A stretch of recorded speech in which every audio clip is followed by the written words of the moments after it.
Welcome back to Super Bowl week in Dallas, and for once, no one's going to talk about the weather here. We will not talk about the weather. No, why? Why would we talk about the weather? Because the weather sucks. Why would we talk about it being as bad as humanly possible? RJ Choppy, Julie Beeler here, and, we are in Dallas. It is very, very cold. Just the opposite of these two teams coming into the Super Bowl game. It wouldn't be so bad if it weren't for the piercing pain, RJ. Of the cold weather? Of the cold, frigid weather. But you're right. I thought we weren't talking about that. The two teams, hot.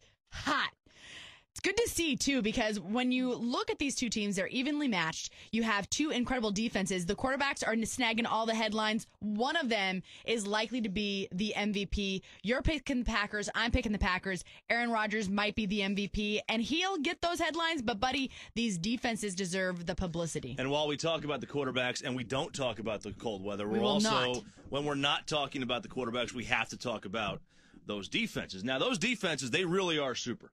Green Bay's defense, their rush, they can come from so many different angles at you. Pittsburgh is the same way. Now, what Green Bay will do is, they'll bring Clay Matthews. They'll have Raji going down there. And they'll have Woodson coming off the corner. Love it when Woodson comes off the corner. But the Steelers have so many different angles. They have that zone blitz they've been running for 150 years. Polamalu can do the same thing. When his lower body is healthy, which it wasn't in the Baltimore game. He got better against the Jets, but in that game against the Jets, he was more the strong safety that he was not against Baltimore. Yeah, but he really didn't have a large impact in the game against the Jets. Right. I would say that the Jets in the second half exploited the middle of the field a lot more than they did in the first half. It was almost as though they were avoiding Polamalu. The Packers will not. They will go after the middle of the field, and they will use every single one of their receivers. Look, the Packers receiving core is so deep. Jordy Nelson would be number 2 on any other team in the NFL. Any other team in the NFL? Any other team? Most of them. All right, maybe not. Not my Jets. Maybe not the Jets. He'd be number 4 there. He'd be number 3. I don't know. I'd take Kotry over Jordy Not me. Nelson. No, I'd take Nelson over Kotry You're in a heartbeat. Not that I don't love Kotry. He's a good guy, but I'd take Jordan Nelson. He's tremendous. Over the middle, you got to love what the Packers can do. And Aaron Rodgers, everyone's talking as though he isn't an elite quarterback. I think he is an elite quarterback. Having this ring will just go even further to define that. Let me tell you something about these idiots who put so much stock in the ring. In baseball, fine. In basketball, surely. In the NFL, which if you want to call the NFL, and these people want to call the NFL the ultimate team game, which it is. It is. Okay? You can't win a title without a defense. Dan Marino proved you can't win a title without a running back. You put too much stock in quarterback rings, it devalues the true position. Coaches, you want to put a title number on a coach, great, okay? Because they're the one who picked the groceries. They're the one who coaches the team. But a quarterback, look, if you have a defensive-minded coach, like Tony Dungy is with Indianapolis, and the defense is the issue sometimes in the playoffs, well, you can't blame the quarterback for that. Bill Belichick, yeah, he's a defensive mind. You find me a more creative offensive play caller than Bill Belichick as well. Their offense has been terrific. He is a brilliant strategist and knows how to get the best out of each one of his players on the field, both on offense and defense. It's proven with the development of Tom Brady. Tom Brady has developed into one of the top quarterbacks, and according to NFL.com, one of the top quarterbacks in the history of the game, because people point to those rings, despite the fact that his stats aren't tremendously impressive in Super Bowls. Well, and neither have Ben Roethlisberger's. Roethlisberger sucks in Super Bowls, if you want to know the truth. His passer rating was 97.5 in the regular season, 75.5 in the postseason. He's got 2 touchdowns, 2 interceptions in the 2 games. Roethlisberger has been a disappointment almost in every capacity, with the exception of third down conversion, in which case he leads the NFL. Now, anyone who plays against him will not be surprised to hear that stat, that he does lead the NFL in third down conversion, passer rating, and that is probably one of the more important things a quarterback does. So congratulations to Roethlisberger, but not in the playoffs. In the playoffs, his stats aren't there. Oh, it's maybe because he's out partying on Monday nights. Meanwhile, though, Aaron Rodgers got better in the postseason. Absolutely got better. 6 touchdowns, 2 interceptions. Hang on. Now, for the record, let's back up this year. Roethlisberger went against the 2 best defenses that aren't his own. Okay, the Ravens and the Jets, along with the Steelers, are 3 of the best defenses in the NFL. He'll find a defense similar to that on Sunday in the Super Bowl. Well, number 2 scoring defense in the NFL. Yeah, he's going to find that. I know. But look, I mean, the Eagles' defense is good, not great. The Falcon defense is good, not great. The Bear defense is on the cusp of being great, especially at home. But that had more to do with the fact that the field sucked. Mm-hmm. You know, they only scored 14 points. So, you know, I look at what the Steelers have had to go through. They've certainly had the tougher road, in my opinion. I know Green Bay had to go on the road 3 times, but they didn't play the caliber. You know, they didn't play the caliber of defense that Pittsburgh did. They played the top 3 seeds in the NFC. Meanwhile, the Steelers played a division rival that they knew like the back of their hand, and they hammered the NFC is like the Ravens. Mountain West. Who cares? No, it's not. Yes. The NFC is not. No, it's the Mountain West. The Colts went down to NFC teams. The Patriots went down to NFC teams. Okay. In the Super Bowl, you're theoretically facing a team equal to you, but if you go down, look, a 7-9 Seattle team. Your Seattle team made the playoffs. I am wearing a vintage Seahawks hat right now. That's true. Loud. It's true. Don't blame that on them. They should be embarrassed. That's not their fault. I mean, the league, and they hammered the Saints. Thank you very much. The NFC West should be degraded to Series B soccer. Yeah, I know. Okay, I know. you know, You're I mean, right, you should bring the SEC up. They'll put up a better show. That's adorable. Than the NFC That's West. adorable, RJ. But the fact of the matter is, you can't. How can you say that when last year the NFC won the championship? I mean, you can't just say that because the NFC plays a different type of football and that statistically they aren't up there with the AFC. That doesn't mean that the NFC is a lesser conference. It just means that they beat each other up. Sure it does. I mean, you think the Giants won the Super Bowl a couple years ago. They weren't better than the Patriots. The Packers went in and beat the Jets. The Eagles went in and beat the Colts. You have the Falcons went in and beat the Ravens. I mean, these are top AFC teams in the regular season that went down to top NFC teams. So as much as people want to say that the perception is that the NFC is inferior, when the teams get on the field, that's not the actual case. Who was the best team in the NFL this year? The Jets. My opinion. And the second best would be the Patriots, and the third best would be... I'm sorry, the Patriots were not the best team in the NFL. They were the best offense in the NFL. That's a huge difference. The Chargers... 14-2. Look, the Chargers were the most statistically successful team in the NFL. They were blowing teams out left and right. They were 14-2. Because... They're blowing everybody out. That's because they get on you hot. They get on you hot, and you've got Belichick. They get on you hot? What is that? They get on you hot. What is it? Is this a love story? They get on you hot? Come on. They come on you fast, all right? That's how you talk in SoCal. What is that? What is that supposed to mean? Is that even worse? That's even worse. That's even worse. That's much worse. Hang on, stop. We gotta talk about this now. Is that an actual football play? Yeah, it's based on the hot read. It's kind of an extrapolation of such, RJ. It's a good thing you're all the way across the room, buddy.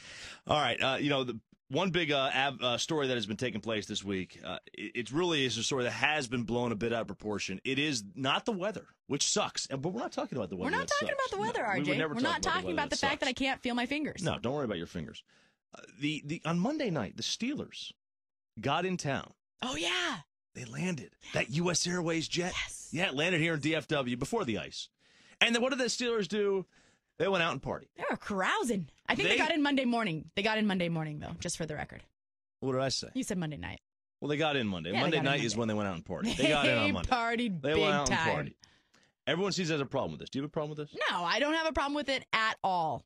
Why not? I think it's ridiculous that it's a story. I think that if there were actual credible journalists on this covering this team rather than TMZ, it wouldn't be a story. If you go out and you survey 99% of sports fans out there and you say, look, if your team goes out the night before a big game but comes up and wins the game the next day, do you care? The answer is no, absolutely not. Why? Because what matters is what happens on the field. Now, the problem is, a lot of the performance that happens on the field, people cannot attribute to whether or not it is a product of their game prep or the night before activities or the week before activities. There's ambiguity in how people prescribe on-field performance. There's a lot of superstitions that people think take place and help on-field performances, right? So when guys go out the night before, if they win, it's not a story. If they lose, it's a giant story. But it can't be both ways. I mean, going out the night before either has an impact or it does not have an impact. And I state that it does not have an impact. If a guy is used to going out the night before a big game, then he continues to do that in the Super Bowl. There's no story.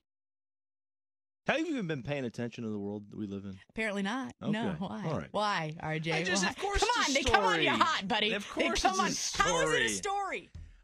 Were you not alive in 2007 when Tony Romo decides to take a little venture to Cabo with Jessica Simpson and they lose the NFC divisional game?